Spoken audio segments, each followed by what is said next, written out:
Good morning and welcome to the new episode of Dr. Lamba's Awakening Call. Imagine a secular country where everybody is supposed to be equal, but one minority's property is supposed to be managed by a board set up under the law of the land. It's a contradiction in terms. And for several years I had been hearing everybody talk about defense and the railway departments, which belong to the central government and are the largest property owners in India. But are you aware that their possession, their ownership of the property pales in significance, quite less as compared to the property owned by the Waqf boards? And no one really believed it till we received a complaint from a farmer in Tamil Nadu, and that was a long back in 1969. And I was shocked to know that the person who wanted to sell his property because his daughter was to get married, when he wanted to sell it, he was informed that the property is owned by the Waqf board. And believe me, he had been owning the property for generations. Not only that, 400 acres of land and a Chola temple which is 1,500 years old were all shown to be the property of Waqf board. We did an inquiry and we came to know that in India the Waqf property is around 800,000 acres, and that was not clear. And since some of this is itemized or proven, it's a guess. So the fact is that it is much more in number, as I'll just tell you. And no one Indian really knows. As a matter of fact, the property has been given to Waqf boards with the state governments and the federal governments. And in 2020, the Waqf board was owner of 6 lakh properties, 6.1 lakh, and had illegally occupied about 2 lakh properties. All the members of the Waqf board are Muslim as per the law. Now, this board was set up basically in 1923, and here I must point out that when I posted that I'll talk about the Waqf board, Mr. Singh Jaspal commented that it was possibly set up by the Britishers. Yes. And then strengthened by the governments in India. 100% right, Mr. Singh. This was an ulteriorly, intentionally created board to appease a certain section of society. Now, the genesis is simple. There was a quarrel between Shias and Sunnis, and the Britishers set up this Waqf Act that a board be created, and then this will settle all the disputes of the Muslims, whether it belongs to Shia, Sunni, Allah, or to any individual. But then Government of India did something absolutely ridiculous. In 1954, they set up Waqf Act. Subsequently, it was amended in 1995. And the purpose was on the matters pertaining to the working of the state's Waqf boards and the proper administration of the Waqfs in the property. Now, Waqf is the permanently dedication of movable or immovable property for religious, pious and charitable purposes as recognized by Muslim law. Presently, in India, there is not one Waqf board. There are 30 Waqf boards in 28 states and union territories, apart from the central Waqf board under the Government of India, Ministry of Minority Affairs. As I said, 30 Waqf boards in 28 states and union territories. States Goa, Arunachal Pradesh, Mizoram, Nagaland and Sikkim, and Union Territory of Daman and Diu have no Waqf board. incidentally, very interestingly, the Waqf Act is not applicable to Jammu and Kashmir. Income tax not applicable, education free. Now, Justice Sashwat Kumar, who headed the commission which was set up, he gave a status report and its findings were terribly revealing. Waqf properties constitute a land bank worth 12 lakh rupees, generates an annual return of 12,000 crores of rupees. Annual return of 12,000 crores. And what happens? Out of 12,000 crores, which should be the return, only 163 crores are shown. Balance 11,800 crores, where they are nobody knows. And since there is a severe shortage of senior government officials who are Muslim, a separate cadre was created, though the people were not qualified. Haryana Waqf Board, for example, registered an all-time high income of 17.3 crores in 2010-2011, which is 3.33 crores higher than the previous year. And what did they spend? 3 crores they spent on education and welfare activities. Isn't it shameful? Where does the other money go? And government is paying the salaries of the people.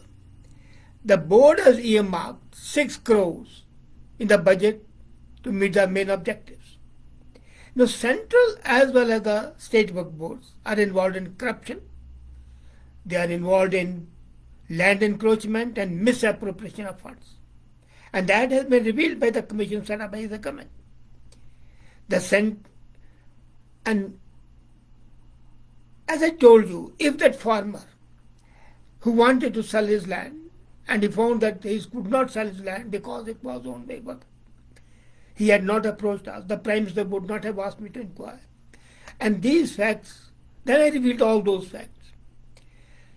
And the problem is that although this is a civil case, it cannot go to a court of law, civil court of law. It has to go to a Muslim court. And the case has to be decided not according to the civil law of India, but according to the Muslim principles. And the Muslim tribunal would judge if the land belongs to the person who is, or does it belong to Allah. In desperation, he had approached us. And then, as I told you, we came to know that even a 1,500-year-old Chola temple was also shown to be the property of Waqf Board. By now it is known. What's happening is that the state governments, to create a vote bank, give money, give property, tell them okay and close, doesn't matter. It was the DMK government in Tamil Nadu which had done it. So it is a form of appeasement or vote bank politics, or I think it's both. It's appeasement, corruption, as well as vote bank. Some Muslims who ran the Waqf Board said that property came to them in 1947 when India was partitioned. Now imagine, India was partitioned, Hindus and Sikhs left their properties in Pakistan, came to India. And those property was allocated to the Muslims who went from India to that place. Very fair. After all, these people didn't want partition.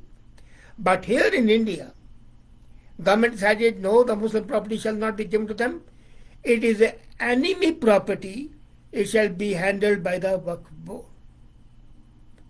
So the refugees could not occupy the land.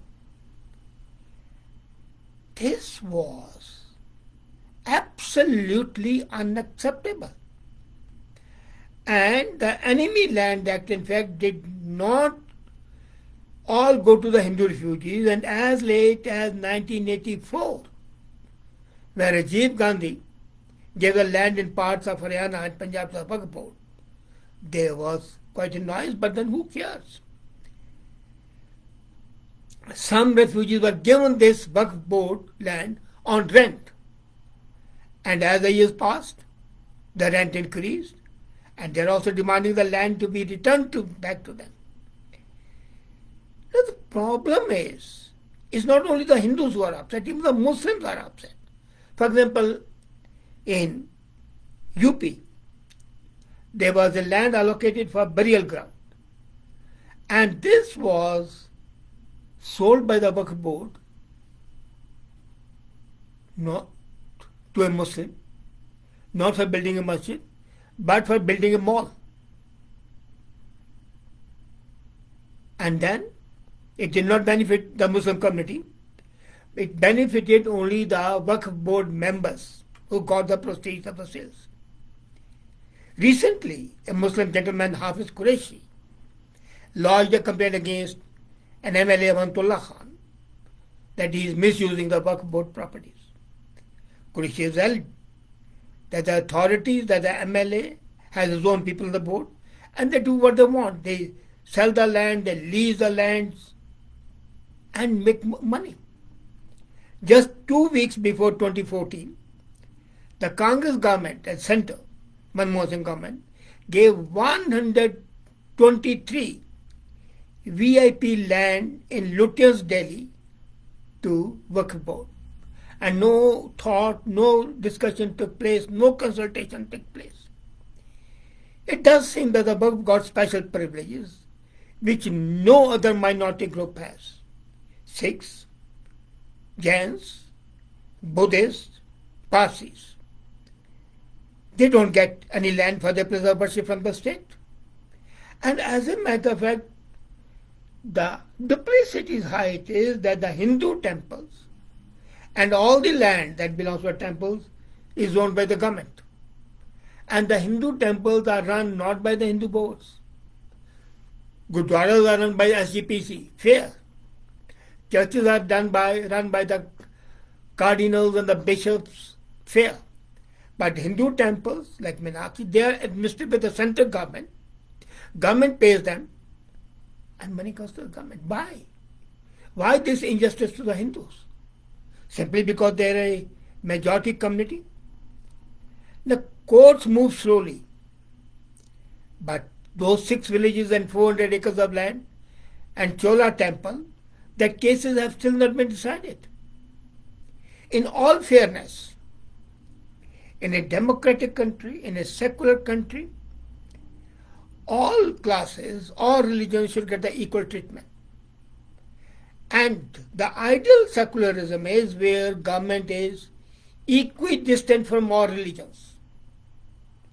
If it is running Hindu temples, let it also run all the masjids. Why doesn't it do it? Because they know that neither Muslims nor Sikhs would permit them to do it. But does it mean that those who do not protest should be exploited? The Waqf boards are a den of corruption.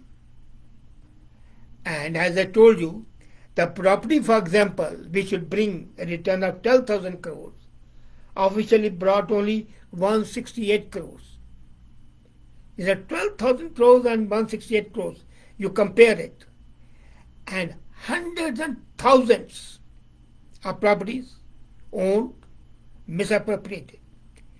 The best way would be for the government to rescind the law, declare that this is not applicable to India, dissolve all the Waqf boards, set up a commission to decide the fate of these properties so that there is no heart burning in the other communities. Clear cut, there is a conflict of interest, and the burden of proof has to be there. If the Waqf boards cannot prove evidence that this land was given to them by somebody could give them 1500-year-old Chola temple, then the land should be returned back to those people who really own it. But it's a high time that the government of India abolishes all the 30 Waqf boards as well as the central Waqf board and treat all religious establishments equally well. I'm not saying the Muslims should be exiled, no way. They are citizens of the country and they have got every right to do and live. But they should not be given any special dispensation. Especially when it's a camouflage for corruption, for misappropriation, for creating vote banks and encouraging duplicity. Think about it. Thank you.